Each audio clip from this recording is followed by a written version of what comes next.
everybody, welcome to Trackalicious. Happy Monday. Welcome to the start of the week. We've got the GT4 rookies in action, brought to you by myself, Kujaterekov, and a very special guest, Neil Kerbel, joining us in the booth tonight. How are you doing, Neil? I'm doing well. Thanks for inviting me into the booth for this rookie series. We've got a lot of drivers, and I'm happy to be here and help you commentate on the action. Yeah, there should be plenty of it. A lot bigger grid than we're used to seeing. 23 cars so far joining us. We might even see more. Joe Kalile just joined. How about that? He's able to join after all. We thought he was gonna miss it after work, but here he is after all, making it a nice even 24 on the grid. 12 rows to start the race. Round number 4 tonight is at Imola, the infamous track in the hillsides of Bologna. Lots of hillsides. You go up and down 2 hills. The first sector relatively flat, but then once you head to sector 2, it all changes there. Let's head to the track itself with the beginning of the first qualifying session.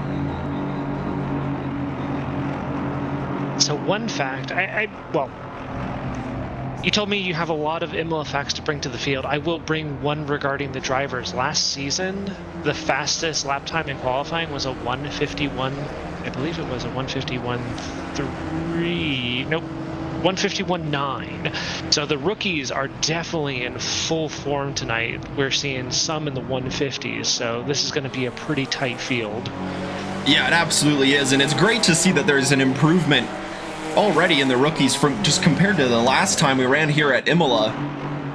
Akane Kalin out on track for the first time today, carrying the huge momentum from the earlier rounds. Race winner on numerous occasions through the first 6 races, and has a pretty good hold of that championship lead.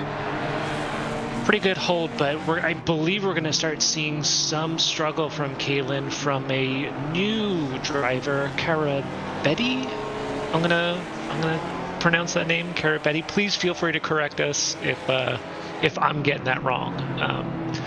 They were posting some pretty similar lap times to Akane Kalin in the practice server, so we'll see what they'll be able to put down on track in this qualifying session. Yeah, the 2 McLarens were very close last time out at Watkins Glen as well. I think Garabete just suffered a disconnection in race 1, so we weren't able to see the true race carry out between the two. But race 2, they were pretty close to each other, not able to quite go side by side and really battle for that position. But nonetheless, those two were right there next to each other all race long. Welcome to everybody in the chat, and welcome to Blanche for following along. Hope you're having a good evening so far. Thanks for joining us here on your Monday night or Tuesday morning, wherever you may be joining us from. Happy to have you here.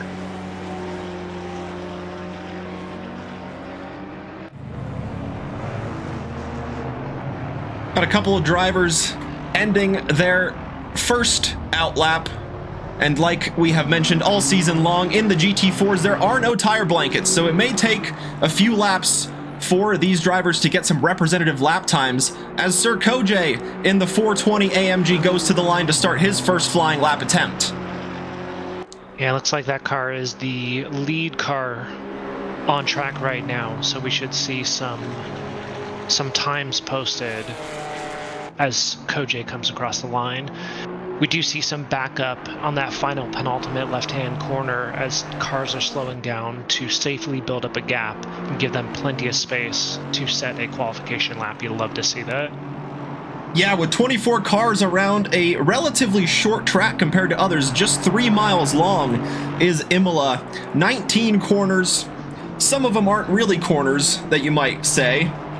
Turn 19 and turn 1 are both down the main straight, if you want to call it the main straight, but we're not here to argue what is and what isn't a corner. We're here to show you what sort of lap times these rookies are able to put in the qualifying session. So Sir Kojay goes to the top of the first hill, at the Piratella and now down to Aqua Minerale into this little valley here. Very tight right-hand corner, avoids all the sausage curbs on the inside and the outside of the corner, shooting back up the second hill into the braking zone at the Variante Alta, the chicane at the top of the hill. Lots of curb on the entry, not so much on the exit. And he is able to maintain that AMG nice and planted as he goes down the hill, entering the first Ravazza. Hard braking zone, very difficult and very easy to go long here as the gravity is not on your side with the slope of the track going downhill. And now it is just a push all the way to the line. Wants to round out as much of that corner as possible, but if you cut too far, you will invalidate your lap at the last attempt there. And we've got gold on the board with a 151.9, Kalen Kojay, then Ola Joyegbe, Toronto in 6th, Laranjo in now 7th as more drivers continue to get their laps on the board.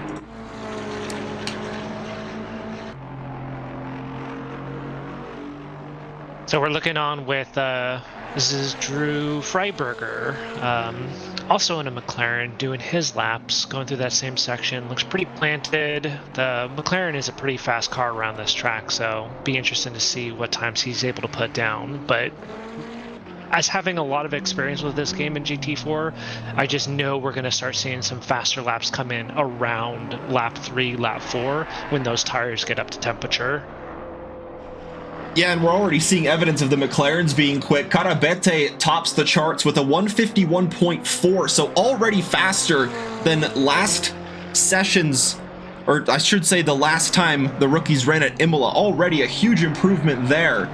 And then Akane Kalen in that second McLaren in 3rd place. And where will Drew Freiberger go as he rounds out the second Ravazza?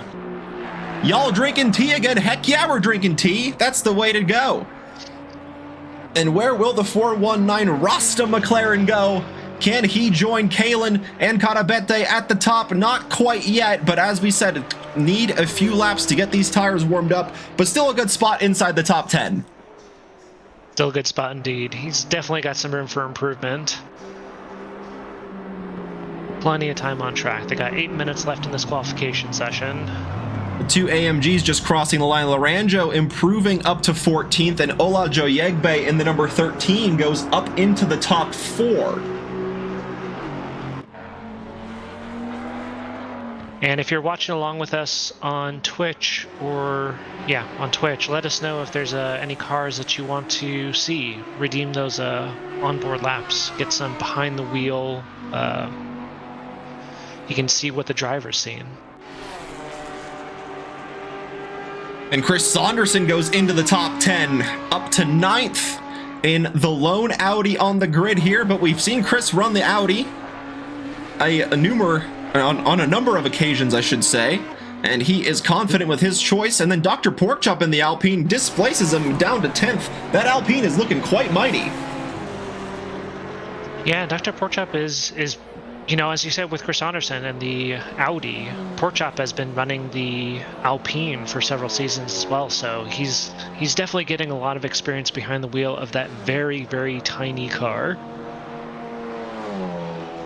And as he goes to the line, no improvement on this lap, but still about half of the session still to go. We've got some requests to watch the number 44. It's John Kilcoyne in the Firebrand number 44 Janetta going through Aqua Minerale. Oh, and just as we tune in, runs wide through the exit corner and invalidates his lap. So that will be a red lap time on the board from Kilcoyne in 14th place. Needs about 3/10 of an improvement, and he could see himself as high as 10th place. Yeah, I'm just looking at these times. A lot in the 153s. We have Carabete. Actually, how do you say that again? Yeah, Carabete. Carabete. A 151.1 is the fastest lap of the session so far. And he is just ahead of the 44, but it looks like he was on a outlap with a 155.9 being his time across the finish line there. We've got an onboard lap with Drew Freiberger. We will get to that when he crosses the line in about 1 minute. And in the meantime, we will see what Tyler Morgan can do on a controller this week after sustaining an injury, unable to get behind the wheel. So he will try his best with just his hands, but cutting across the Variante Alta a little bit too much. And that will invalidate his attempt on this go-around. He definitely has, you know, time to put in. He originally started playing ACC on the controller, so we'll see if the, you know, the muscle memory or the thumb memory comes back to him. Yeah, he's in a good position, inside the top 10, as high as 6th, a few hundredths off of Kalen's time. So very quick here, despite being on that controller. And here's Drew Freiberger coming to the line to finish out a lap attempt and start another one, and we will go on board with the McLaren. And so now, going through turn 1, this slight left-hand kink, now into the Tamburello chicane. Turns 2, 3, and 4. A little bit deep into the first part, but able to carry the speed over the curbs of the second part, and exiting turn 4. Everything looks nice and collected for Drew Freiberger, currently sitting in 13th place. Now to the Villeneuve chicane. Lots of entry curb on the first part and the second part of the chicane as well. Doesn't run too wide, no gravel getting kicked up. Brakes right around when the grass starts on the right-hand side, down a few gears into the tight hairpin at Tosa. Now, after the flat section is done, we go all the way up the hill here, rising to the Piratella corner, a very quick left-hander down just a gear, slinging the car in, doesn't want to run too wide and risk invalidating the lap. Now, charging down the hill, quick right-hander, just a little bit of a lift, a downshift to help into the second part of Aqua Minerale. Now, rising up the second hill of Imola, up to the tight chicane at Variante Alta at the top of the hill, braking right around the beginning of the curb. Lots of entry curb, a little bit unsettled as he exits, and that will be the lap invalidating as he goes a little bit too wide, but we will ride out the lap with Drew so he can show us the way around. Now down the hill into the very tricky braking zone. Down the hill, all of the momentum going onto those front brakes, but Drew Freiberger managing it just fine. Lots of entry curb and not a lot of exit as he looks to carry the speed all the way to the line. Where will this have put him? And now running wide to gain as much speed as possible. It would have been a 54.3, slower than his previous laps, but nonetheless has some time to go to get another valid lap on the board. Yeah, that's a good one. He lost a lot of time in what I like to call RNG chicane. Basically, depending on how you take those curbs, it could be smooth or it could be a very bumpy ride.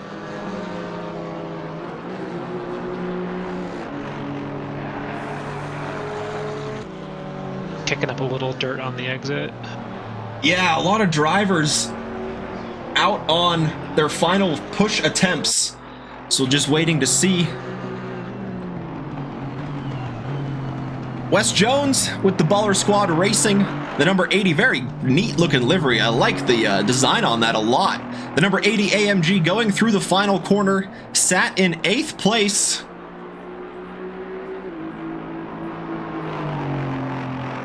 Looking to improve just a little bit. We'll find him above Saunderson and not quite able to get that improvement on this lap.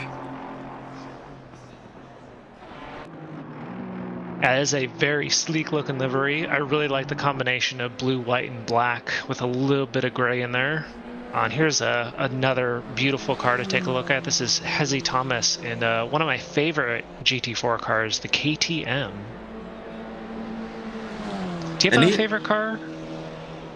Yeah, to watch, I really like the shape of the KTM, and riding on board inside it almost feels like you're in a true jet cockpit with how much exposed beams and stuff. Yeah, just how much you're able to see around the car, just how unobstructed your view is from inside. So and it just looks just the most unique out of all the ones on the grid, because you don't really see KTMs out on the road.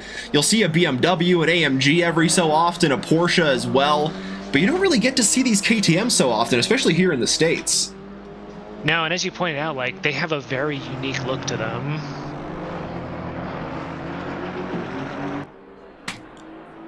Looks like we got some KTM fans in chat as well. Heck yeah. Always good to see the KTM as Carabete looking to improve his time at the top. Coming down to the end of the qualifying here, just under a minute to go. Not able to get the improvement as Gold in the number 87 Aston Martin is in second place, but in the pits. So that is the session done for Tony Gold. Then you've got Kalen out on a flying lap attempt in third. Ola Jayegbe in the pits in fourth. So that'll be the highest the number 13 will finish. Just about everybody else in the top 10, all the way down to 17th, still out on track looking for those improvements. And it looks like Pork Chop is up about 3/10 right now. Might want to take a look at him. We'll do just 5/10? that as he is like going down the hill. Go right ahead. I was gonna say, it looks like he rolled pretty high through RNG chicane and actually gained a lot of time just sending that Alpine over those curbs.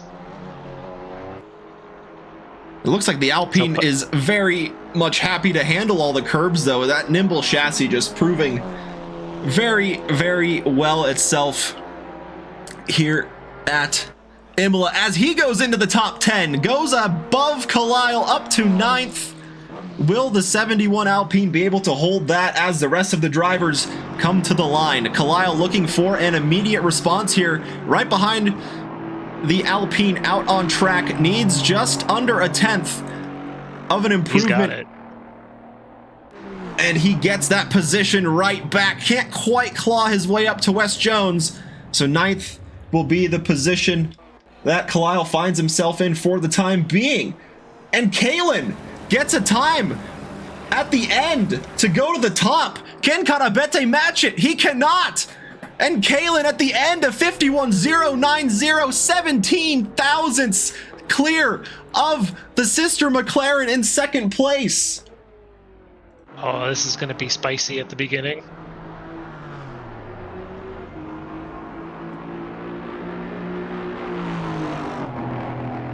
Wes Jones, can he get ahead of the Audi? He gets ahead of the Audi and the Aston of Tyler Morgan to make 3 AMGs in a row from 4th to 6th.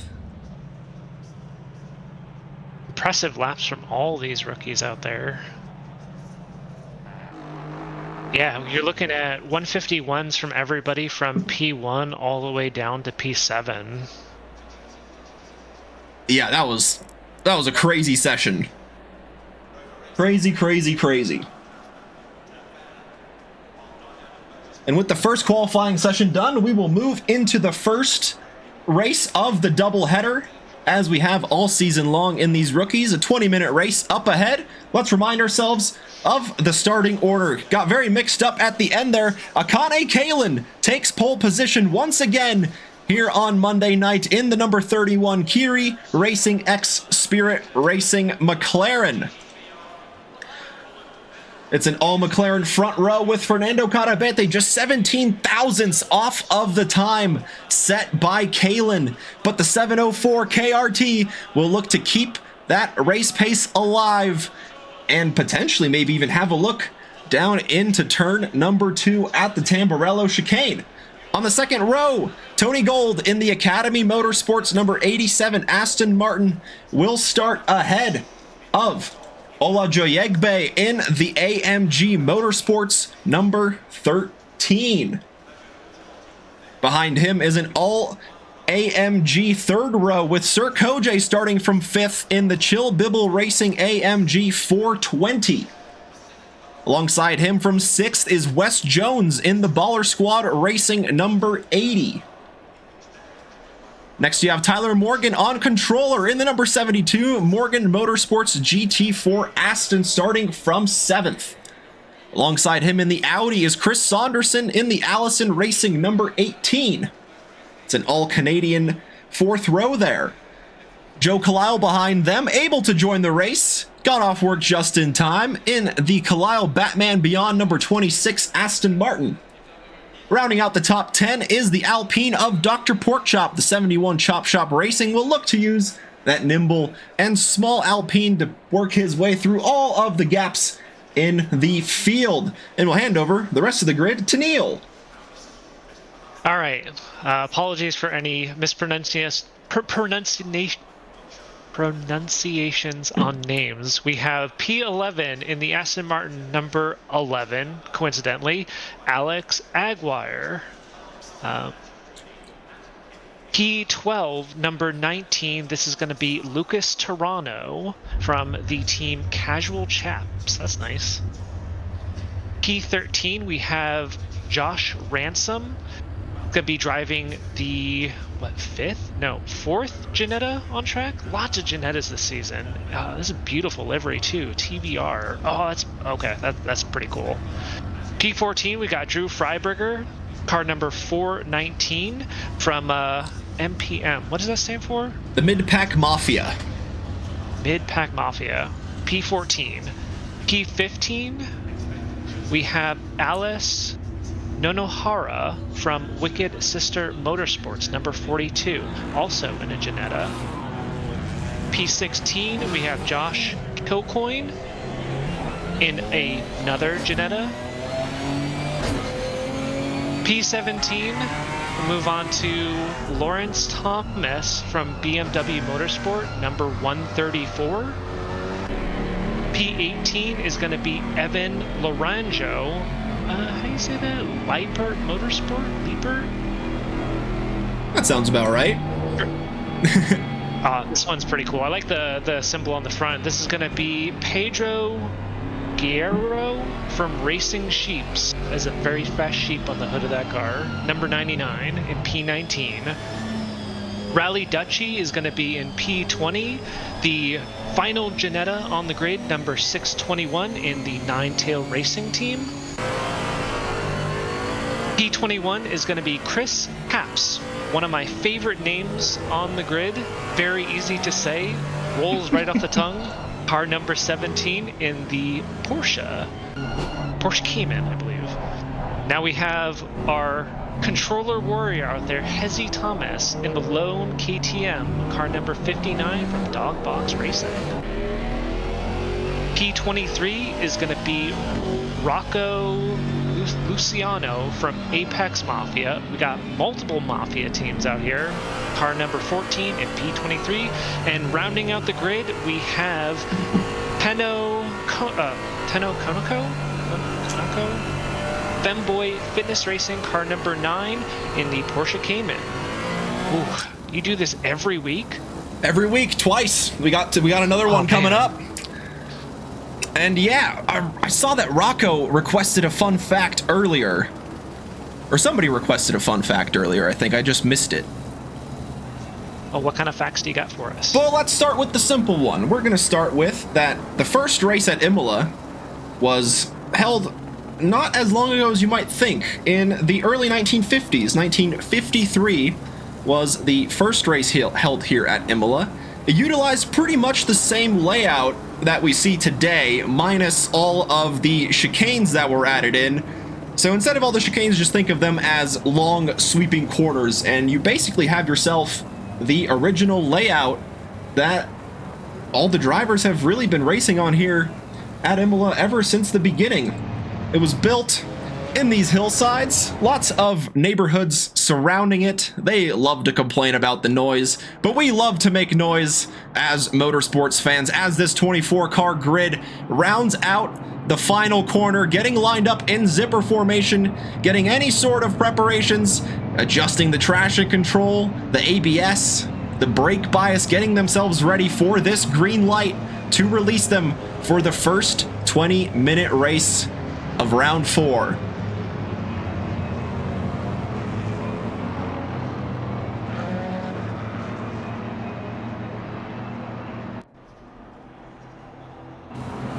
An absolutely long run up to the line here. And here we go. The 20 minutes are ticking down. Kalen gets a great start. Already has a good car length ahead of Carabete Gold, trying to get the position. Which AMG will slot in front? It looks like Wes Jones got a disadvantaged. The Audi and the AMG the Aston Martin of Tyler Morgan, both getting through there on the race start. And Wes Jones still not able to get back onto the racing surface, and just now he's able to drop back into around 15th place there. So a bit of a disadvantageous start for Wes Jones. Tyler Morgan looking to the inside of Chris Saunderson. Was there contact? I couldn't tell if there was, but nonetheless, good old netcode sends Chris Saunderson into Carlisle, but the Audi stuck facing the wrong way there. Oh man, so much going on. That first corner, like, it looked pretty safe for most of the drivers, giving each other room, and most of them were able to get through pretty safely. And then just those cold tires just get back on throttle too early, just you lose grip. And I think that's what we saw with Saunderson in the Audi. Yeah, it was hard to tell. The cameras cut right at the perfect moment in between the action, so we couldn't tell if there was contact or whether the Audi was just snapping on its own. My goodness me, there was nearly contact in the back there as one of the cars goes sliding through Variante Alta. Dr. Porkchop, unfortunately, here dropped back outside the top 10 to 15th place as well. So a few unfortunate starts for some, but a few good starts for others. Drew Freiberger able to get into the top 10 in the 419 and looking to chase down Josh Ransom in the Ginetta for 8th place in front.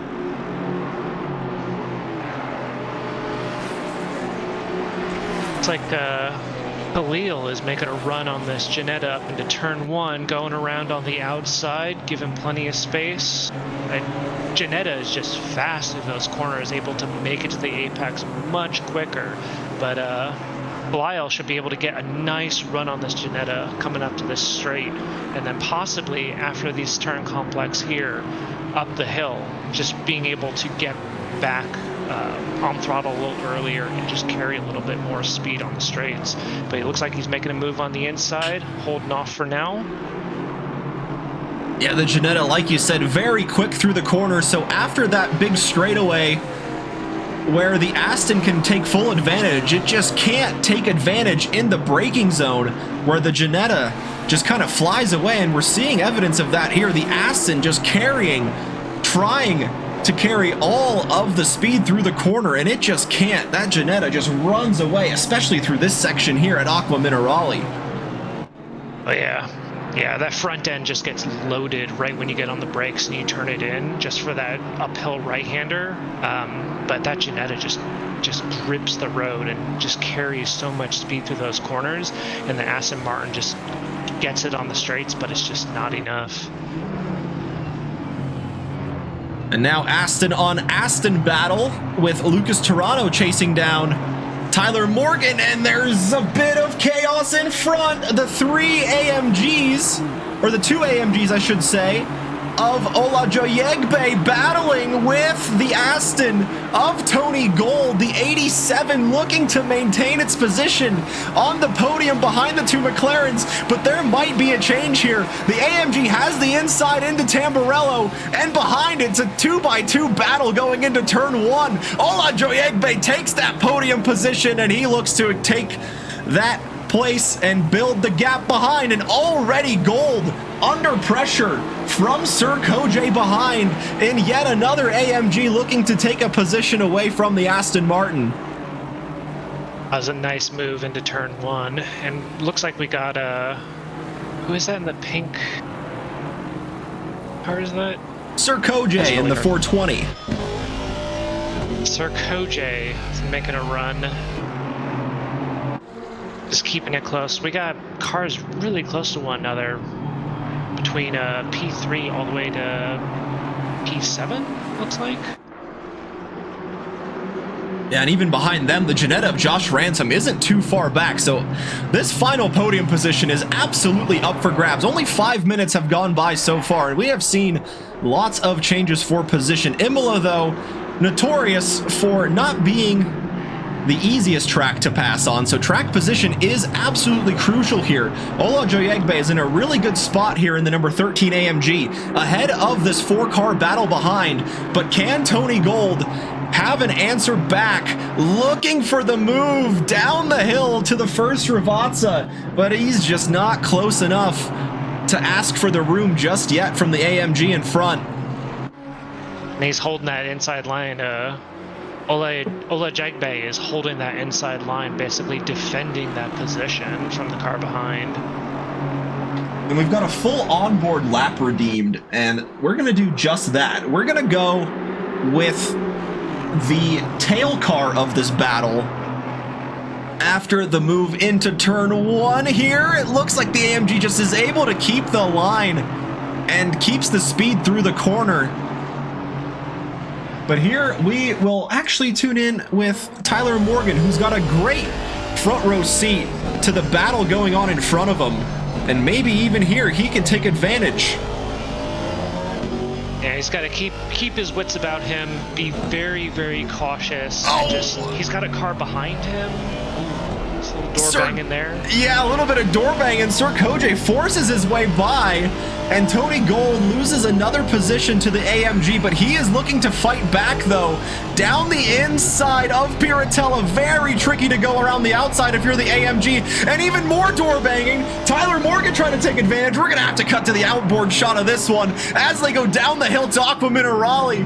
The AMG has the position ahead of the Aston Martin. Very tough position for Tyler Morgan to be in. He wants to take advantage in front, but doesn't want to lose out because Lucas Toronto is right behind him trying to get that position.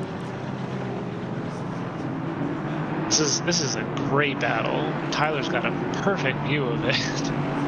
He's definitely getting close to the bumper of Kojay. Just able to carry a little bit more speed through the chicane. Oh, that's a late send by Toronto. Great accident avoidance by Tyler Morgan, looking in the mirror and staying out of the way of the Aston Martin. But unfortunately for Tyler, that has lost him a bit of time to the AMG out in front, so he can't make use of the slipstream down this little straightaway here.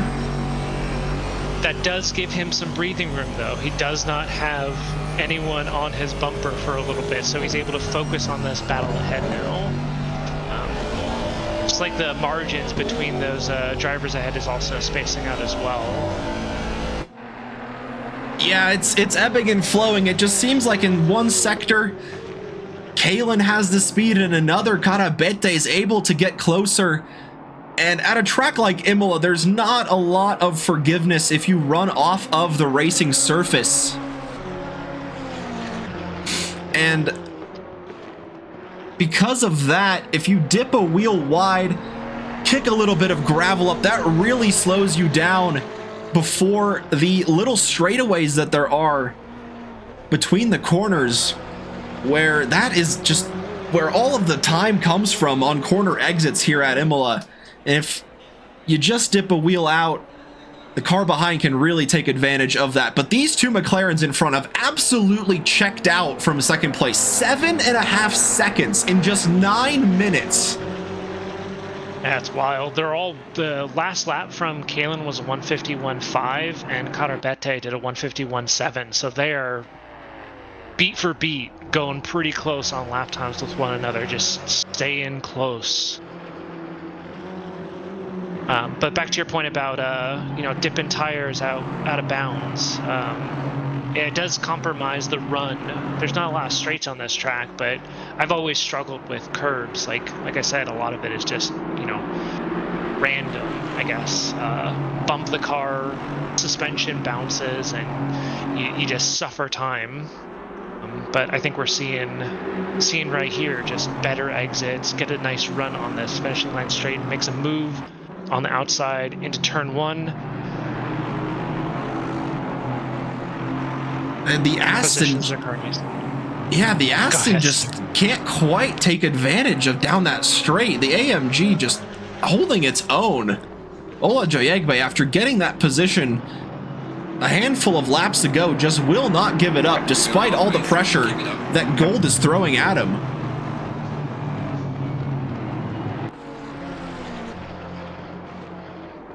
Yeah, and Gold put in a good qualification lap, but got to translate to race pace. So it's that consistency that that lap after lap will allow you to maintain.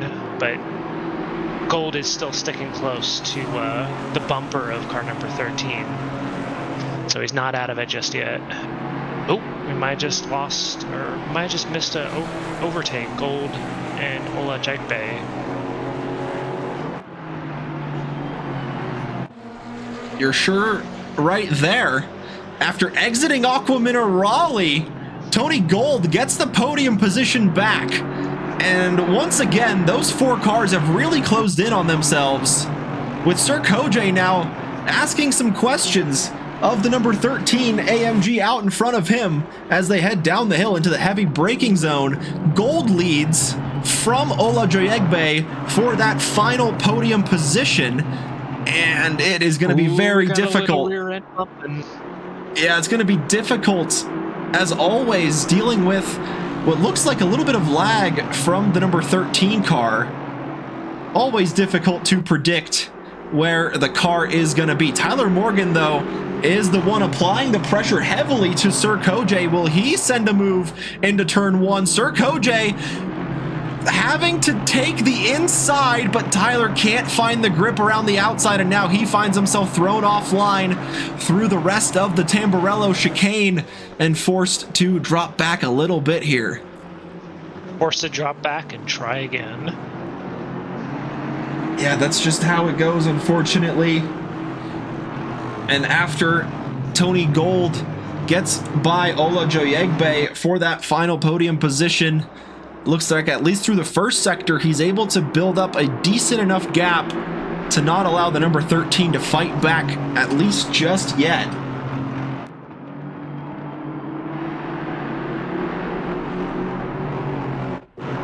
It's like, what's that corner? The uphill left-hander that they were just in? Piratella. In Piratella, they're using all the track. Like, you see them running wide, almost hooking their left tires over the curb just to get the car basically hooked in, and it looks like they're just using as much of that track as they possibly can. Yeah, it really does look like it. They actually updated that corner to where there's not as much runoff there, as we're seeing Kalen dip a wheel into the gravel at a crucial part, but Karabete at an even more critical part. At an even more critical part of the track, dips a wheel even more into the gravel, and he is forced to just watch the McLaren in front drive away. What kind of tea is it today? It is apple cinnamon spice from Celestial Seasonings. Sounds incredibly refreshing. An herbal tea this go around. Yeah, lots of curb from Kalen. And like you said, just randomly throwing the car off. Karabete forcing his way down the inside of Villeneuve. There's contact. Kalen gets thrown and into the side of Karabete. The 2 leaders off track and into the gravel. Kalen maintains the position after they enter the racing surface once more, but they will lose a lot of time to the drivers in third. And so will we see... Oh my goodness me, will we see there be a fight from Gold and even Ola Joyegbe, Sir Kojay, for the lead of the race? This train of 4 cars behind, that gap was 7 seconds, it's down to 4 now. So these cars are just perfect position. They're closing in. So that was crazy. That gap was at 7 seconds when we last tuned in. I think it was closer to 10 before the incident even occurred. And again, Kalen heavy over the curbs. That might be a track limit warning. That is also another thing to really be cautious of, because you can only get 4 of those. and then you're sent down the pit lane for a drive-through. My friend, you're asking for Bahubi, but who is that? I can only see names that are present on the standings. I don't know your nicknames. Ooh, actually, can I bring something up? Can we take a look at Hezi Thomas? He's closing the gap down to almost 0.8 of a second to his competition up ahead, Konako. Maybe nice to redeem one of those onboard laps for Hezi Thomas. Just get some behind the wheel. See some of that controller in action. As he takes a little bit too much speed into that bottom left-hander, goes a little off track, kicks up some dirt, but gets back on track, keeps it pointed in the right direction. Yeah, I see what you're saying now with the fighter pilot sort of perspective in this, like with the exposed rails and stuff. It's just a very unique car. Yeah, it's not like a traditional, like you said. Yeah, there's no A-pillars, thick A-pillars in your way, and a roll cage. All you see is just the circular roll cage in front and all the way to the sides of you. And yeah, it just becomes a much different perspective in driving here. Yeah, and added on top of that, Hezi Thomas with his lightning fast reflexes. He's going from left steering lock to right steering lock in almost an instant. He's really fighting with this KTM just to rein it in and get it around this track. Yeah, he's trying his hardest, and Dr. Porkchop is trying his best to get back into the top 10.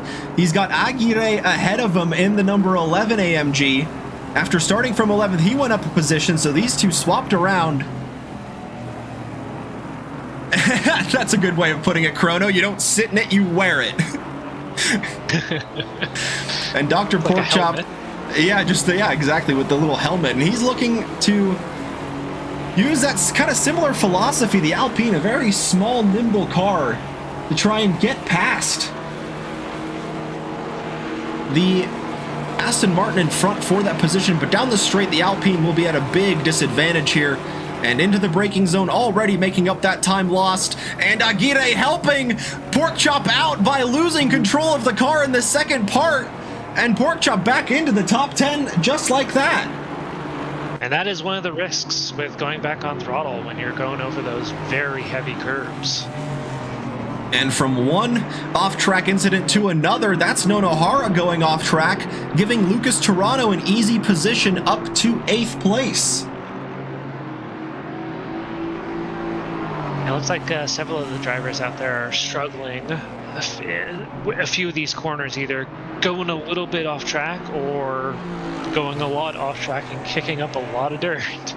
Yeah, like we saw there, Lucas Toronto at the top of the hill using all of that asphalt runoff to his advantage. As I was saying before, the track was updated in that section to where it doesn't have that tarmac there anymore. It is all gravel, and so you really can't run wide there. Same with here, they added a gravel trap on the exit to really discourage drivers from going wide and using the track limits as they did before. And this gaggle of cars here just outside the top 10, it is getting very close here with Kalen on the final lap here.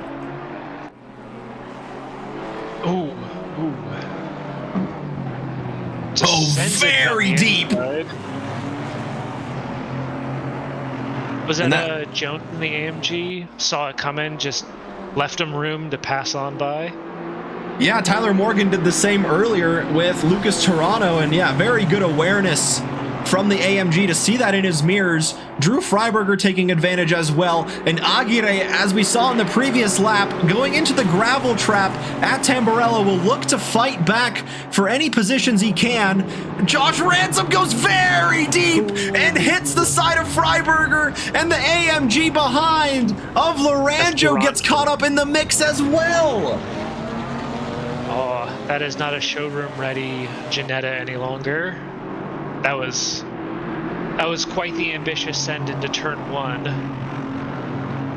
Yeah, I would agree on that. And Tyler Morgan was in the top 5, losing it there to Sir Kojay. After these two were right on the tail of Ola Joyegbe, dropping back a little bit. And now under pressure from Kalile as well in the closing stages. Yeah, it looks like that 4-grid battle between the front engine cars kind of separated a little bit. We have gaps between all 4 now, so they're definitely spacing themselves out after this 20 minutes of hard-pressed battling on track with one another. And yeah, 100% gaps opening up.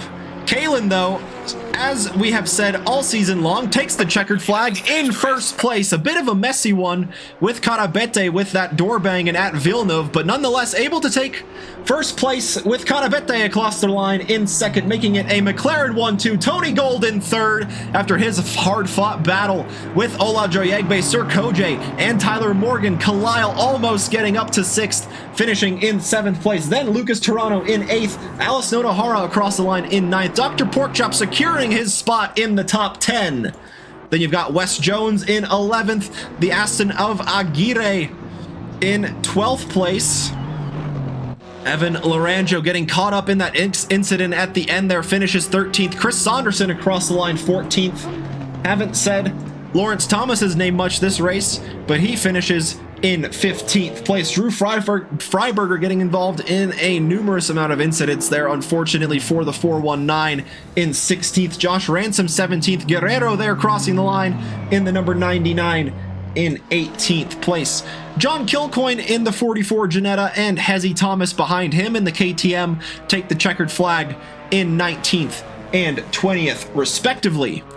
Tenno Kanoko in the number 9 Porsche in 21st across the line, and Neil's favorite, Chris Caps, in the number 17 Porsche, takes the checkered flag 22nd on the grid. It just rolls off the tongue. Chris Caps. Chris Caps.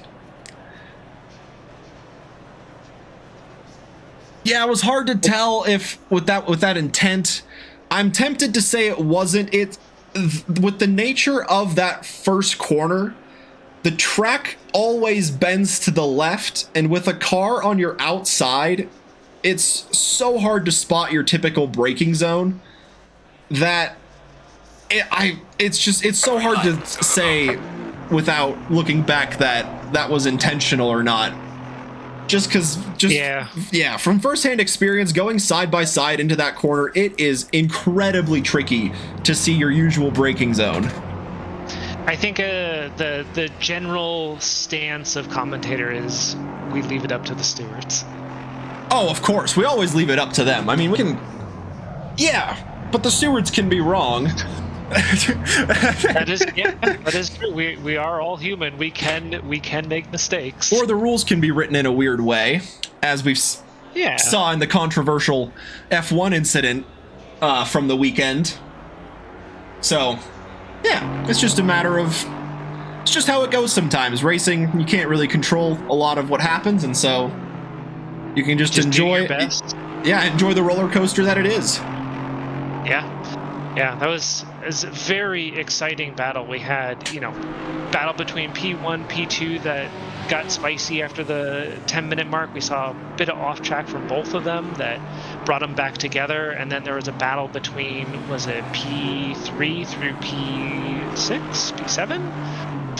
Four front engine cars just switching spots throughout the entire 20 minutes. And that's the one where Gold was able to secure the final spot on the podium for race 1.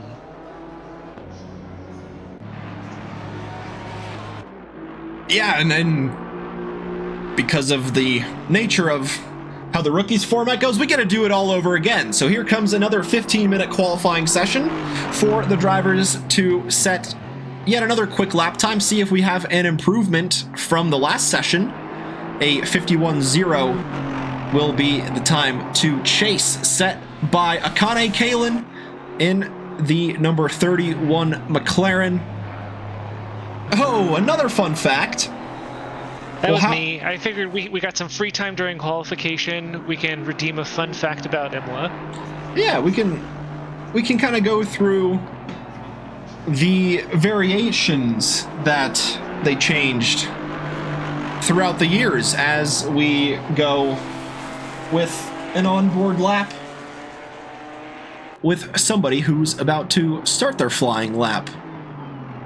Looks like Wes Jones is out on a flying lap, so we will ride on board with the number 80 AMG as he goes through the Tamburello chicane.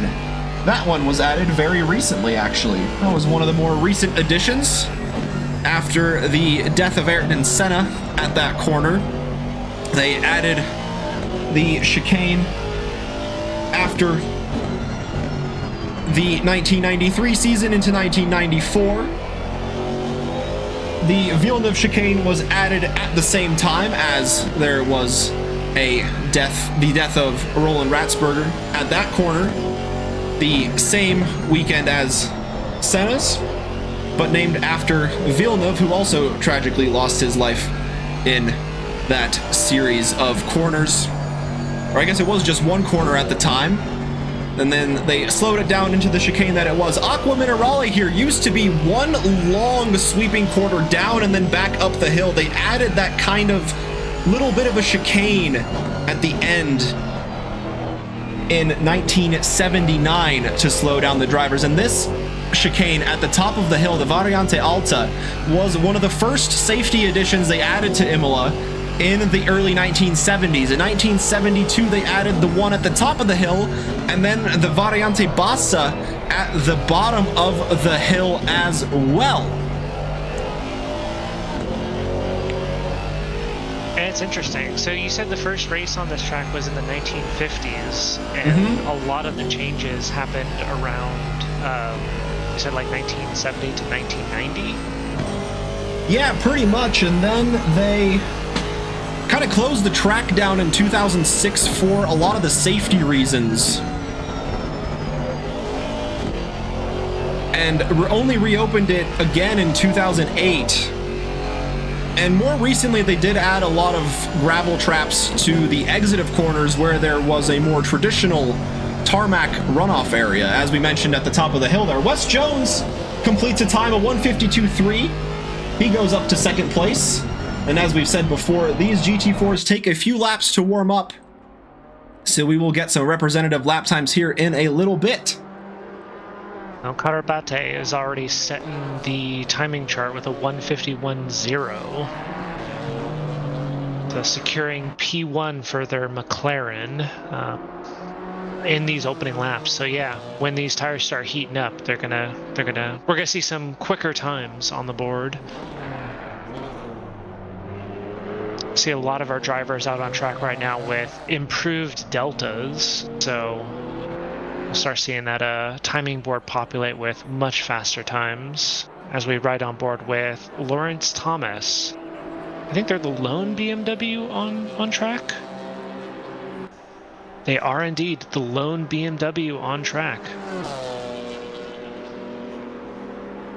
You're right, we're used to seeing more BMWs, but Brian DeSantiago and Shane Sullivan are two main drivers in the BMWs, graduated from the rookies in the past few seasons, so we get to see them take a stab at all the action in the multi-class on Wednesdays. And you're right, Dr. Porkchop, Villeneuve did pass away at Zolder. It is just named after him here.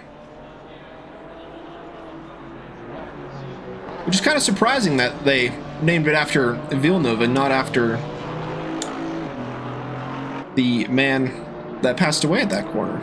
Or I guess it's so hard to judge with the layout and how it was versus how it is now. But it's always good to honor those who came before. What if they named it after that driver because they're Italian? Maybe? Ooh, we just got some energy from Eric himself. Yeah, the boss is watching. He wants to pass some energy to Khalil. And we'll see exactly what that energy does as Khalil is coming up to the line, rounding out the final corner here at turn 19 before he enters the start-finish curves. currently sitting in 8th place and gets an improvement of his lap time, but can't quite improve his position. Needs another few tenths to get up to 7th place to where Tony Gold is currently sitting.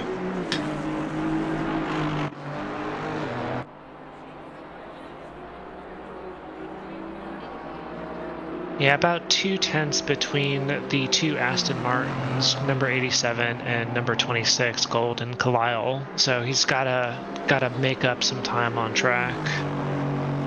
Sir Kojay gets a good lap, goes up to the front row in 2nd place, about 4 tenths off of the time set by Karabete, and we are in the 150s, a 159.75. Ooh. Set by the 704 McLaren, and some energy given to Ola Joyegbe as well from Eric in the number 13 AMG. Goes through the Ravazzas here, and we will see just how well he goes. Hey, and some energy going my way as well. Thanks, Eric. What is... Oh, and energy for me. What does it do for us? We're just more energetic? Yeah, we're hyped up. But the number 13, as the number 13, I should say, gets across the line, improves the lap time, but can't quite get ahead of Kalen and Kojay, who have identical lap times. Kojay setting the lap time first. Kalen sets the identical lap time after Kojay. So those two, 2nd and 3rd, but on the board with a 51.357. That's crazy. Both cars putting in the same times, one right after the other. Just Kojay crossed that line just a little before Kalen, who has opted to go into the pits. Maybe strap on a new set of tires, get back out there. Yeah, that's what I was thinking. A little bit halfway over the, or a little bit past the halfway part of the qualifying session. And everybody else gets some energy. Eric's Oprah in the house, giving everybody some energy. Let's bring it, chat. Yell out your favorite drivers, all caps. Yeah, start Let's passing bring it energy here to all of our rookie drivers out there. So we had identical lap times for a little bit, but then Sir Kojay went ahead and ruined it and improves his time by about 1/10 of a second. But well done. Good for the improvement.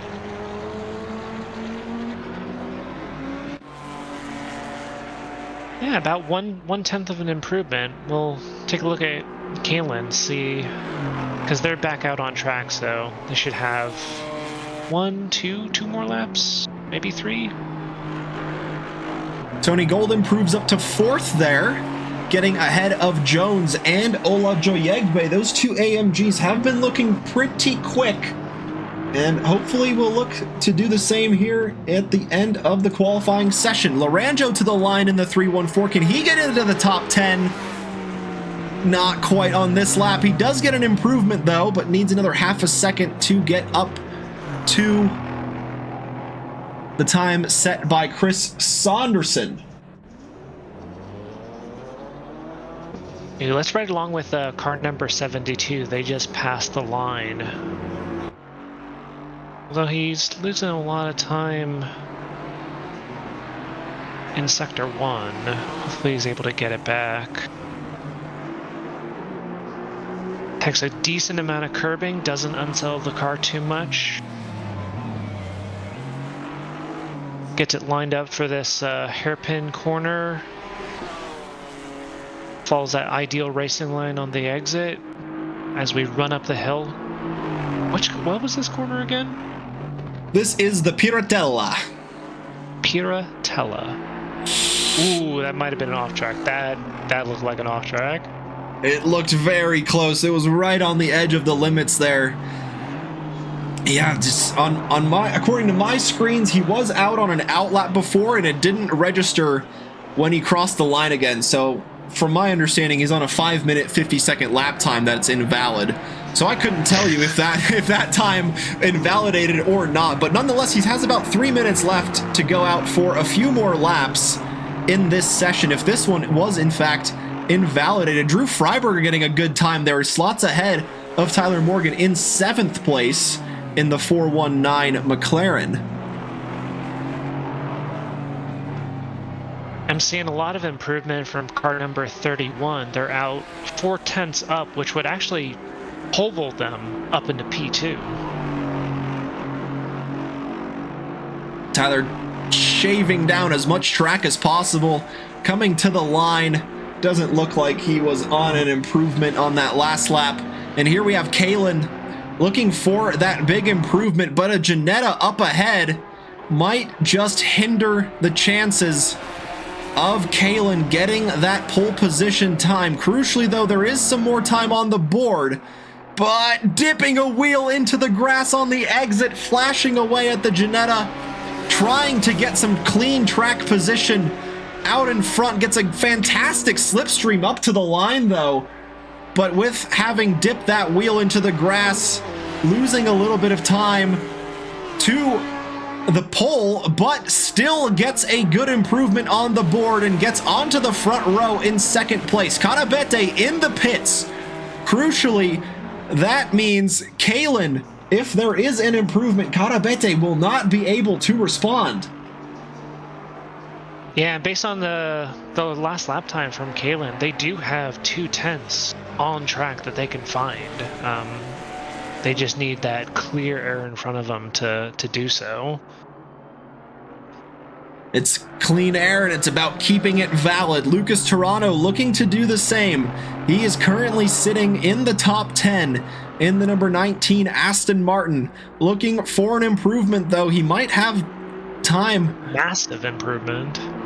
Yeah, he'll have time for another lap if he's got the fuel on board to do so, but this is already looking like a great lap, and he does get a big improvement, but there was a big gap ahead to Kyle, so he doesn't improve the position, even though he improved by nearly half a second. That's crazy. Looks like Kyle is in the pits, so Toronto has one more opportunity to set a lap around Imola. Got about less than a tenth between both drivers, so he could potentially see himself move up into P9. It is super tight all the way throughout the field. Gonna be, as we saw in race 1, battles all throughout in the top 10 and out. Can Kalen get onto that top spot, rounding the final corner? Where will the number 31 finish? Will it be 2nd or will it be 1st? And there is your answer. It is 1st by about 3/10 of a second, a 1:56.50. And Sir Koj not able to get an improvement, so 3rd will be where the 420 AMG will start this next race. What do we have next crossing the line? 87? Is 87 on a valid lap? It's hard to tell. We'll have to just wait and see when they cross the line. The Ginetta of Nonohara dips a wheel, but not at a very crucial moment. Able to keep the speed down the main straight. Can the Ginetta get into the top 10? Needs a big improvement to get past Lucas Toronto, and the Ginetta unfortunately not able to match the pace of the Aston up ahead. We're seeing some upset from chat on the Kalen P1. Just, this seems to be their MO. They basically stay out, keep putting in consistent laps till the very end, and just jump into P1 at the very end. Tyler gets very close to that pit wall as he crosses the finish line. Him and Kyle have identical lap times in 8th and 9th. But I think Tyler's must have set his earlier in the session because he's ahead of the fellow Aston Martin driver, but those two are on identical lap times as well. It is super tight all the way throughout the field. Yeah, well, we got 4th row Aston Martin lockout, Nope, 4th row Aston Martin, 3 Aston Martins in a row. We got 2 AMGs in a row, 2 McLarens in a row. Yeah, lots of identical cars paired up here on the grid. We need to ban the McLaren, says Brian. Too fast. Well, yeah, too fast indeed. And so, with the grid a little bit different than before, let's get it rolling. Akane Kalen starts from pole position in the number 31 Kiri X Spirit Racing McLaren. The number 31 has the sister McLaren of Fernando Carabete alongside in the number 704 KRT. The all McLaren front row is followed by Sir Kojay in third place in the number 420 Chill Bibble Racing AMG. Following him is Tony Gold in the Aston Martin number 87 Academy Motorsport, looking to get back into the podium positions where he finished last race. Then you've got an all-AMG third row. Wes Jones leads the way from fifth in the Baller Squad Racing number 80. Behind him is Tolu Olujayegbe in the number 13 AMG Motorsports, starting from sixth place. Drew Freiberger in seventh in the Got a Minute Racing number 419 McLaren. Has Tyler Morgan alongside him for company in eighth in the Morgan Motorsports GT4 number 72 Aston Martin. Then it's an all Aston fifth row. To round out the top 10, you've got Joe Kalile in ninth in the Batman Beyond number 26 Aston Martin. Then Lucas Toronto in the Casual Chaps number 19 Aston Martin rounds out the top 10. But in P11, we have Alice Nonohara from Wicked Sister Motorsport in the first Janetta on the grid. P12, we have Chris Saunderson in Allison Racing? Okay. Allison Racing representing Canada with their beautiful livery. Love the maple leaves. Love the Badger. It's not Badger. P13, we have Evan Laranjo in Lightbird Motorsport, car number 314 AMG. P14, we have Lawrence Thomas, the lone BMW on the field, car number 134. Another favorite name of mine, P15, this is going to be John Kilcoyne in Firebrand, car number 44, the second Janetta. Followed by my favorite name on the field, Chris Capps in the Porsche Cayman, number 17. P17, we have Rally Dutchy from the Nine-Tailed Racing Team, car 621. Hezzy Thomas is going to be right behind them, or alongside, slightly behind them, in the lone KTM as the Dog Box Racing Team, car number 59. P19, we have John Ransom, the final Janetta on the field, car number 395, team name TVR. P20, we have Coca. You want to do this one? Yeah, Rocco Luciano of Apex Mafia. That's Rocco? I think so. In the number 14. Rocco? Yeah. Rocco Luciano. All right, I'll take over. P21, we have Tanoko Kanoko from Femboy Fitness Racing, Porsche Cayman, car number 9. Alex Aguirre, Casual Chaps, P22, car number 11, just double or half it. And then we have the bad boy himself, Dr. Porkchop. Got a quali band rounding out the grid in his Alpine, looking to see some significant improvement from Dr. Porkchop out on the field. Ooh, yeah, that is difficult, Kuja. I don't know if I could do that every night. Yeah, the T certainly helps out there. And yes, the animal there is the beaver. Beaver. Thank you, Chrono. I was close. I said badger. It starts with a B. Yeah, they start with the same letter. Close enough. I'll just start calling everything a mammal. How about that? Well, everything that is a mammal. I won't be specific anymore. That's perfect. You just gotta hope nobody has a platypus on their car, because that is a... Who knows what the heck of that is? A mistake. Yeah. That's one way, yeah. That's definitely one way of looking at it. The grid getting very snaky here, animal reference, as they wind their way through the track, getting the tires warmed up, getting themselves ready. Getting what? Sorry? I'm going to go with Reptile on that one. Yeah, exactly. That one is not a mammal. And as they get lined up here to end the lap, they will have that long run up to the green light that we saw in race 1 before they are released. Lots of time to think about what you're gonna do at the race start. Wes Jones, we saw at the start last time, wasn't able to get the getaway he wanted.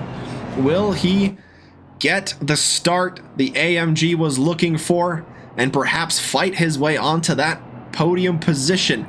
Lots of cars battled all throughout the top 5 and the top 10, top 15 even. It could be anybody's final step of the podium. Will the two McLarens in front run away as we saw before? Can Sir Kojay? We saw him have some good qualifying laps. He was able to match the two McLarens. Can he find that little bit of race pace to challenge Carabete or Kalen at the front of the field as they go through the grid? The lights will turn green. Time ticks down, and once again, Kalen gets a fantastic launch ahead of Carabete, already more than a car lengths between them, and Gold gets a great start on the outside, and the Aston Martin might have a chance at sneaking onto that podium. Tyler Morgan cutting across the Tamburello chicane. Wes Jones maintains 5th, Freiberger alongside Olajoyegbe, and Sir Kojay able to hang on to 3rd, with Tony Gold pressuring him early on, with the two McLarens already having a great gap ahead of the AMG. Freiberger down the inside of Wes Jones, and he hits Tony Gold! No. You saw Jones like wiggle a little bit. Drew Freiberger made a, ooh, we got some chaos in the back. Fun car and a hairpin does cause some wrinkles for the cars behind. They gotta take avoiding action. Yeah, it just looked like the Aston Martin was eager to get back up and rolling and may have just gone a little bit too early into some traffic.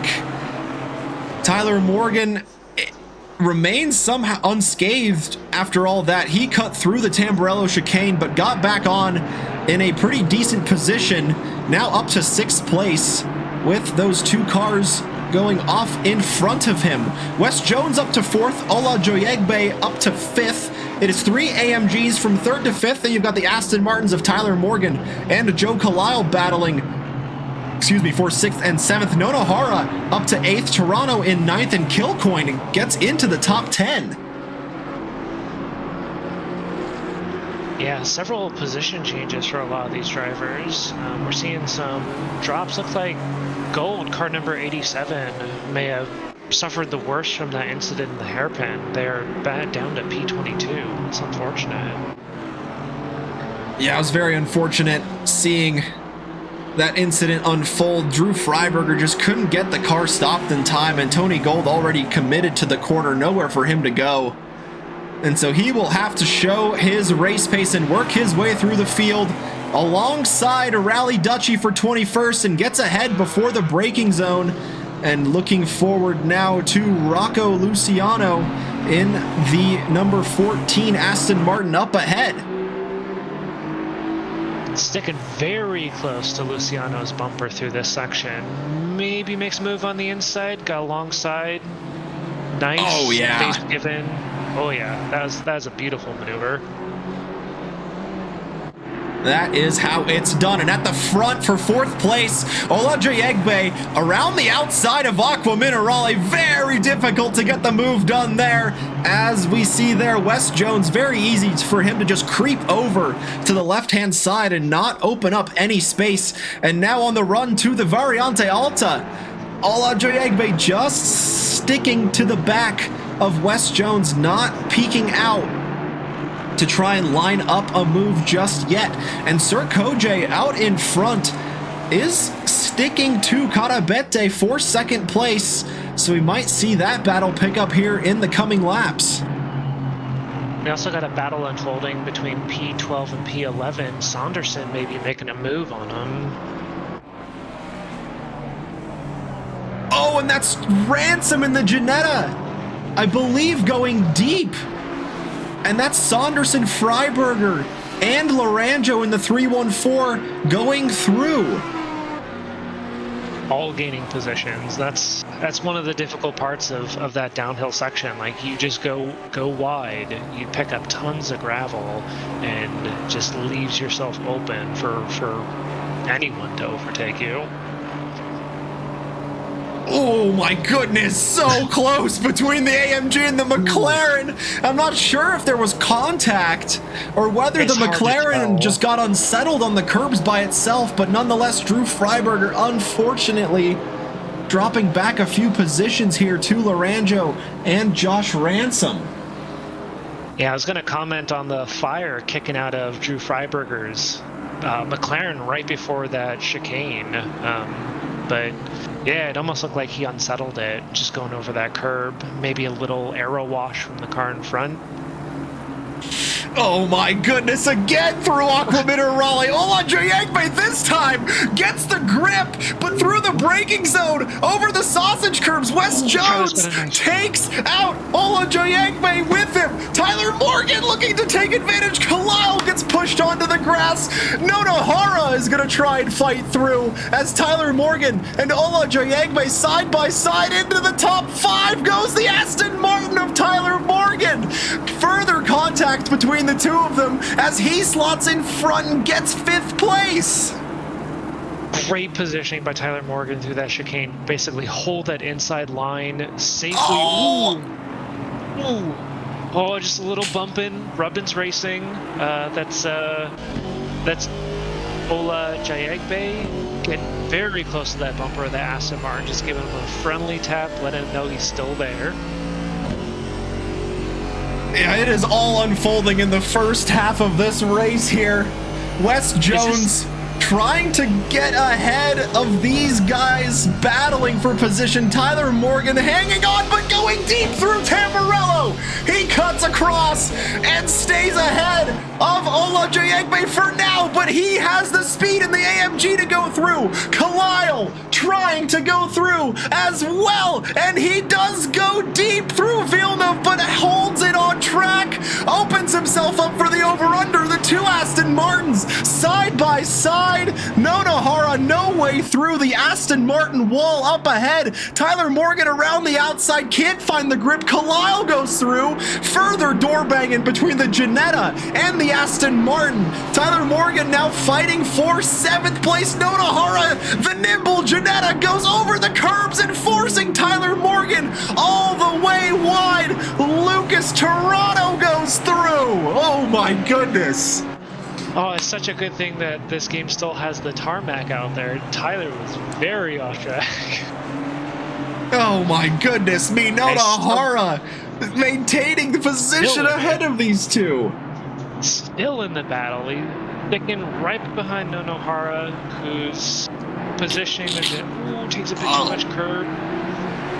Oh, and that gives Toronto, the sister Aston Martin, opportunity to jump up those positions and hopefully get a little distance between these battling cars behind them. Yeah, this battle is absolutely crazy. Any one of these cars can finish absolutely anywhere on the grid. Kalen at the front, not able to get a big gap as we saw in the last race, just around 2 seconds to Karabete, who himself has around 1.5 seconds to Sir Kojay, and the podium has absolutely checked out from Wes Jones, nearly 9 seconds to 4th place as he tries to defend from Ola Jayegbe behind. And then Tyler Morgan was involved with those cars, unfortunately for the Aston Martin, just on the disadvantage through a few corners, dropping back to 8th place here.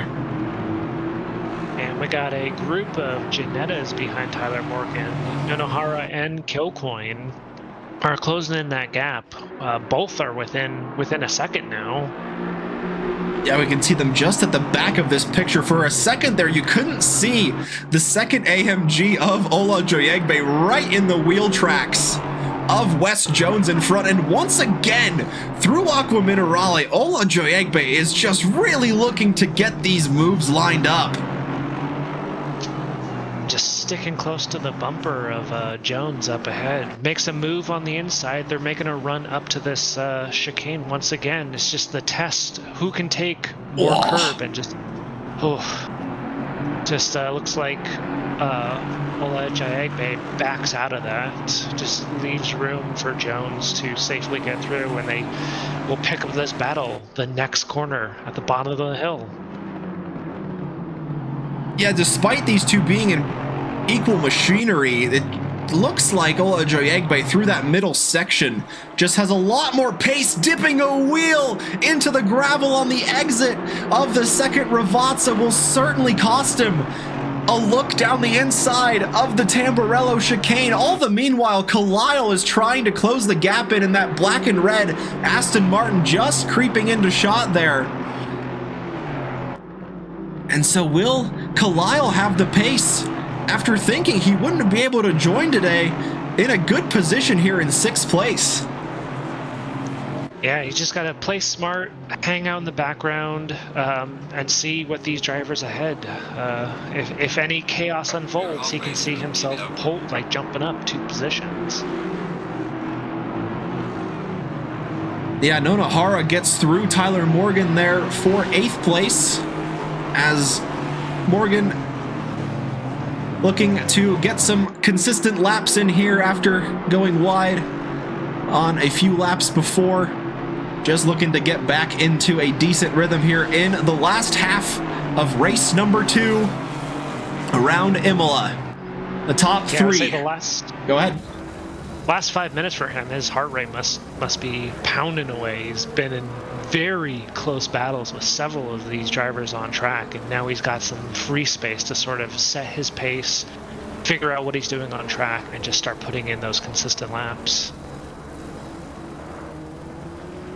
And yeah, as I was saying, these were the top 3. Kalen up in the lead by about 2 seconds in the number 31 McLaren. Then you've got Karabete in 2nd. Sir Kojay not giving him a lot of breathing room in 3rd place in that pink AMG, sticking within a 1.5 seconds. Just about 1.6 seconds to the 704. Go right ahead.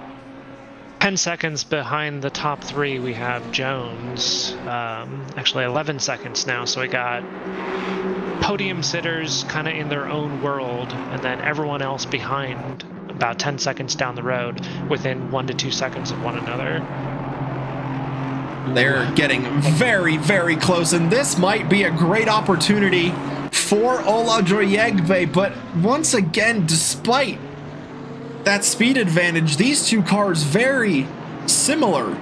They're both AMGs, so they have a very similar straight line speed, depending of course on how the drivers set their cars up with downforce levels and such, but they should be relatively close to each other. So despite Wes Jones getting a little bit of a disadvantageous exit, the two are very evenly matched on acceleration, and Wes Jones going wide. This is probably the best look through this corner that Imola Jayagbe has had, but once again, Wes Jones covering off that inside, but he goes over the curbs a little too heavy, can't keep the car settled into the braking zone. Imola Jayagbe moves up to 4th place. Beautiful sweep around the corner through Aqua Minerale. It just basically maintains speed, positions their car, and just capitalizes off of Jones just making a small mistake. And that's all it takes. You're right, it's all it takes. It was the tiniest little margin, just unsettled the Mercedes before it got to the heavy braking zone at Aqua Minerale. And Imola Jayagbe just able to get that position and sweeps around the outside at a corner where it is not easy to overtake. I have eaten my own words, and I have seen an overtake there today. Yeah, these rookies are really putting on a show for us, really out there fighting it tooth and nail just to maintain or gain positions on track. This is definitely, everyone out there is battling hard. Shout out to Tony Gold, fighting back hard after his incident in the first lap saw him all the way at the back of the grid.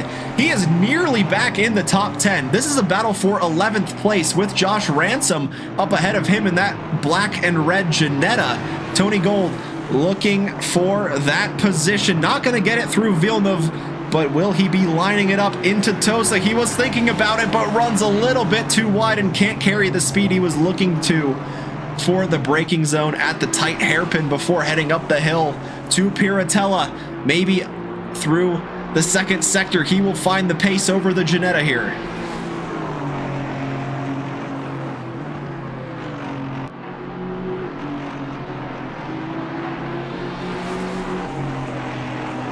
I also want to take a look at our resident bad boy himself, Dr. Porkchop, and Killcoin. They're battling pretty close to one another. That Alpine sticking close behind the Ginetta. Both cars pretty evenly matched when it comes to straight line speed. Be interested to see how these cars take these corners, since they're both very corner heavy, but it looks like Porkchop is moving to the outside, gets alongside, and is able to successfully overtake Killcoin right before that final chicane. Beautiful move. Yeah, that was very well done, and like you said, these two pretty evenly matched in terms of their abilities out on the track. Kind of nimble chassis, using their cornering speed more than their straight line speed to get around Imola. And Dr. Porkchop, their textbook move, gets up ahead of John Killcoin, and Tony Gold up to 11th. Not sure what happened to Josh Ransom there. It looks like he might be entering the pits. It looks like he was spinning around in the dirt. Ah, okay. I couldn't quite see what happened there. Yeah, not sure. Unfortunate there for Ransom after he was fighting here with Tony Gold. And now the 87 Aston Martin has about 5 seconds until the back of Evan Laranjo for a spot in the top 10.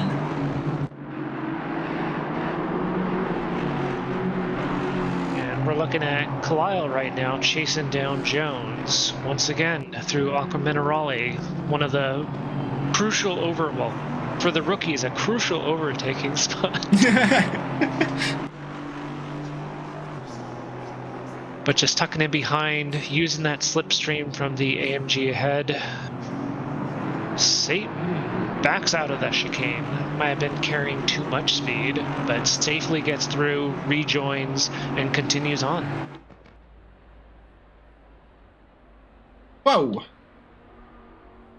Yeah, something happened. I just lost everything. I also just lost everything. It looks like the server may have died. Maybe we'll be back. I had this happen a few weeks ago where everybody kind of died for about 10 to 15 seconds, but then everybody came back. So I'm hoping that's the case now, and if not, there was only about 3 minutes left in the race. Yeah, I see everyone's still in the server. Yeah, and time is ticking down. Indeed. I agree with the assessment from Brian there. Oh? Let's give everyone a break. There's been way too much action. Oh, I agree. There has been... You spilled green... I'm not drinking green tea. It was apple cinnamon, right? Yeah, it's apple cinnamon. It's herbal. No caffeine today. Gotta go to bed. As we just take a look and see what's going on in pit lane. Yeah, the pit lane. Not a lot of action, I must say, because all the drivers are also not here. So this is what the pit lane looks like for most of the year. And in fact, not even like this. There's too many staff over on the right-hand side. All of the garages are open. There's equipment everywhere. Flags are flapping in the wind. Some action.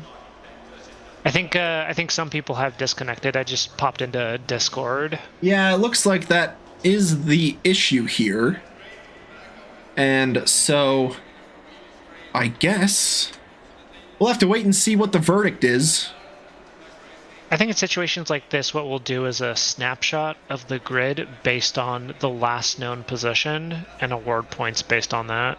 Well, we've got a good snapshot here.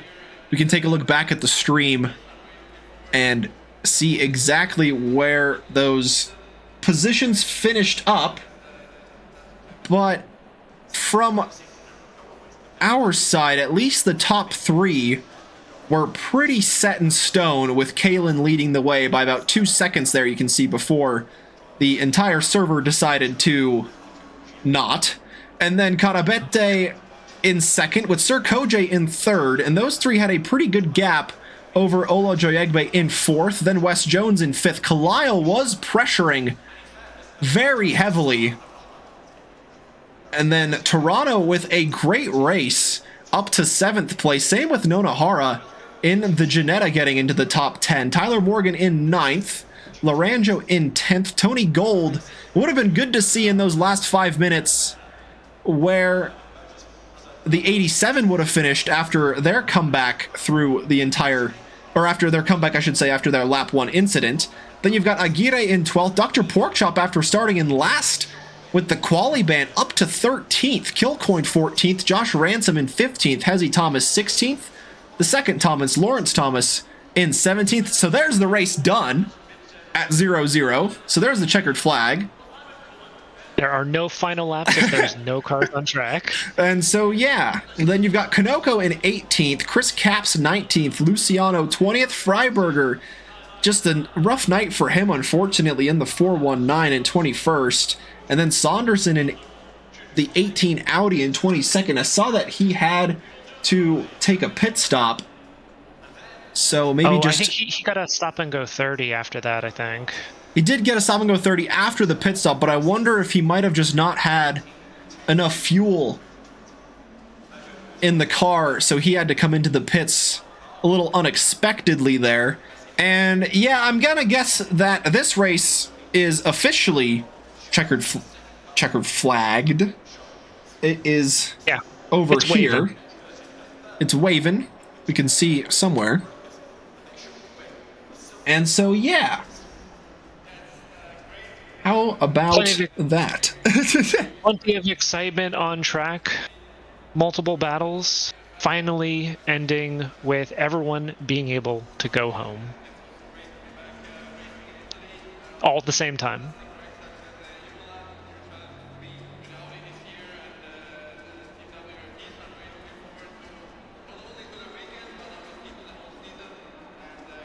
And yeah, we're going to take it back to our lovely studio here. And we will have time for some interviews today. So if our top 3 would love to join us in the green room for a quick chat, we've got Kalen and Karabete, Tony Gold from race number 1, and Sir Kojay from race number 2. Yeah, I've never seen a server break like that, especially considering that we as spectators got to stay in and watch the timer countdown. Usually everything... Like a lot of people got to stay in. A few people disconnected, but it's something we'll have to look into. Yeah, we'll just have to wait and see what happened there. Kalen's waiting for us in the green room. Let's bring in good friend Akane. Kalen, welcome. Congrats on the absolutely... I don't even know how to call that win at the end there, but you won.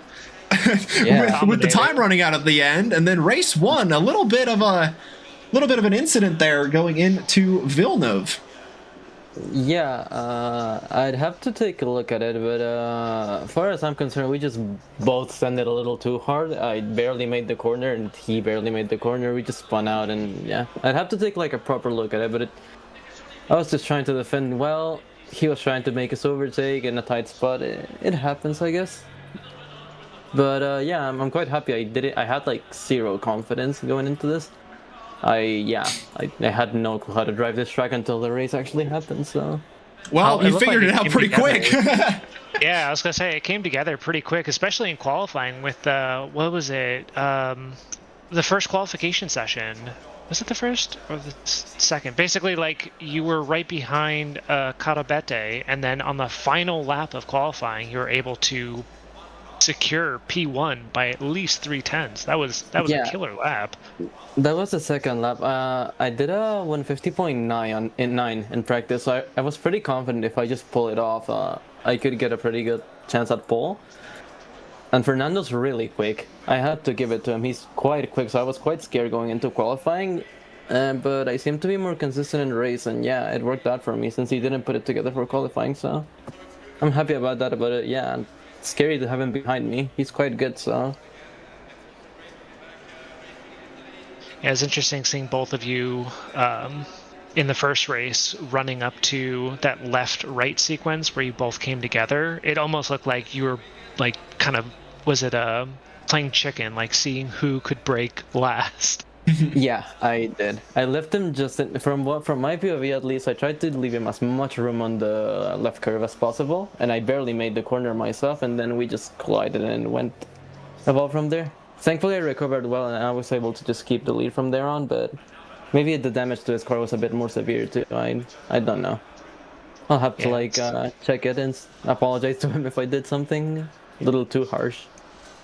Well, as the rookie policy is if you're involved in an incident, identify it, apologize for it, and be open to conversations about it afterwards. Yeah, of course. But yeah, I'm surprised. Yeah, but congrats on that tremendous pace. Like you said, you didn't have the confidence going into it, but leaving today, you should have quite a bit more after getting the 2 race wins with not a whole lot of practice here. Pretty impressive, I must say. Yeah, I'm just learning as I on the fly. I take like a good 1 to 2 days of practice to study most tracks, but I was not very confident about this one in particular. Just didn't feel like I was pulling it together just on the practice sessions, and yeah, it came together at the end, fortunately, but I don't expect it to stay this way forever, especially with Fernando being so quick. Yeah, you guys... Yeah, go ahead, Neil. I was going to say, we'll expect to see more battles between the both of you as the rookie season progresses. Like, amazing pace out there. Yeah, I'm looking forward to it too, to just battling on track. I feel like I actually won this time compared to Watkins Glen, where I felt like I just sort of hung on in the end. I feel more like I won today, at least. Do you have a track that you're looking forward to in the rookie season? I would have to check. I don't even know what the calendar is. I was just thinking the same thing. I don't really know off the top of my head myself. But yeah, we're right at that halfway mark. 4 rounds down, 4 rounds to go.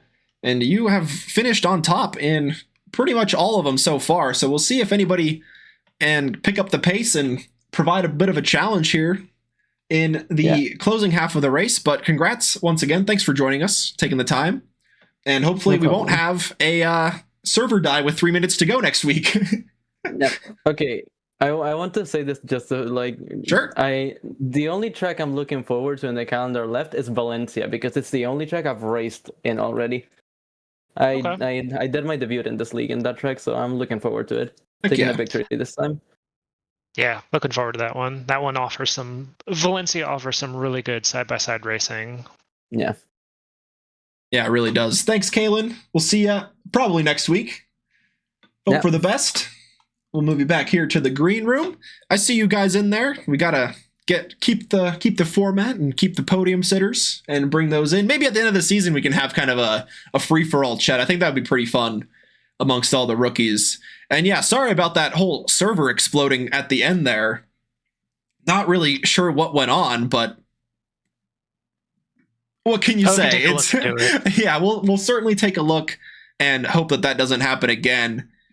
Because that specifically the way that one broke was very, very unique in that everyone kind of disappeared, but the server seemed to stay alive.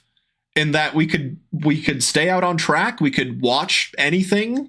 The timer was still ticking down. But yeah, so thank you guys for sticking around for that. And that'll conclude round number 4. Closing thoughts from you, Neil? These rookies are incredibly fast, and a lot of them know, or at least they show that they're familiar with, racecraft, overtakes, and maybe not safety just yet, but they're definitely hungry for positions out there. So it was incredibly fun to watch, and thank you for inviting me to the booth today to join you. I don't know how you do this every night, but this is crazy.